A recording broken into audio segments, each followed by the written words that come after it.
नमस्ते दोस्तों, भक्ति सी ओर चैनल में बहुत बहुत स्वागत है। सावन के महीने में घर पे शिव जी कैसे बनाते हैं, तो बिल्कुल साधारण तरीके से आप ऐसे बना सकते हैं। मिट्टी पहले आषाढ़ के महीने में ले लेती है। आप लोग के पास जो गमले में हो, गमले की मिट्टी ले लें।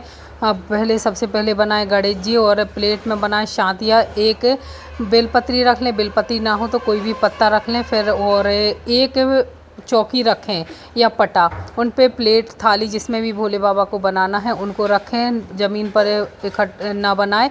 और भोले बाबा जी मैं बना रही हूँ नंदी बाबा, तो गणेश जी, माता पार्वती और 11 लिंग बनाएं। तो 11 से आप ज़्यादा भी बना सकते हैं, तो 11 लिंग तो ज़रूर ही बनाएं। और भोले बाबा, गणेश जी, पूरा परिवार बनाएं इस प्रकार से एक प्लेट में। तो और जो मिट्टी होती है तो हाथ में लग जाती है, तो इसको डायरेक्ट प्लेट में जिस बर्तन में बना रहे उसमें कभी ना छुटाएं। एक बाल्टी कटोरे किसी भी बर्तन में पानी ले लें, तो बस उनमें आप बर्तन में हाथ धोएं अपने। और हाथ धोने के बाद उस पानी को पेड़ या कहीं एक ऐसे स्थान पे सिरा दें जहाँ पे किसी के पैर ना पड़ें, क्योंकि कहते हैं कि जो मिट्टी से अपन शिव जी बनाते हैं और वो उसमें नहीं छिटाना चाहिए। कहीं पे गणेश जी की कथा सुनी है, गणेश जी की कथा कभी विस्तार से बताऊंगी उसमें। तो बस सबसे पहले साधारण जल चढ़ाएंगे, फिर दूध चढ़ाएंगे और दूध गणेश जी को चढ़ाएंगे, भोले बाबा को, माता पार्वती को, और जो लिंग बनाए हैं अपन उनके लिए थोड़ा थोड़ा सा चढ़ाएंगे, ज़्यादा नहीं चढ़ाएंगे क्योंकि काली मिट्टी होती है, जल्दी गल जाती है। और फिर इसके बाद में दही चढ़ाएंगे, फिर साधारण जल चढ़ाएंगे। तो जो भी चीज़ चढ़ाते हैं उसके बाद साधारण जल चढ़ाना ज़रूरी होता है। फिर चढ़ाएंगे शहद, शहद के बाद फिर साधारण जल चढ़ाएंगे। फिर इसके बाद चढ़ाएंगे शक्कर, फिर शक्कर के बाद फिर साधारण जल चढ़ाएंगे। फिर चढ़ाएंगे घी, फिर घी के बाद फिर साधारण जल चढ़ाएंगे।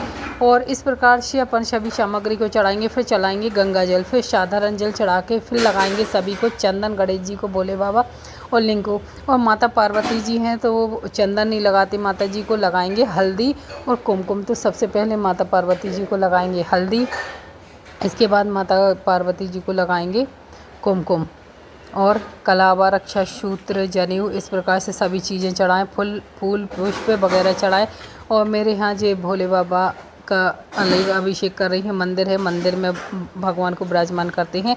और जब पूजा करते हैं तो पूजा करने के लिए एक चौकी पे अलग भगवान को बिठाते हैं, फिर इनकी पूजा अर्चना की जाती है। कड़ी चावल का भोग लगाया है भगवान के लिए।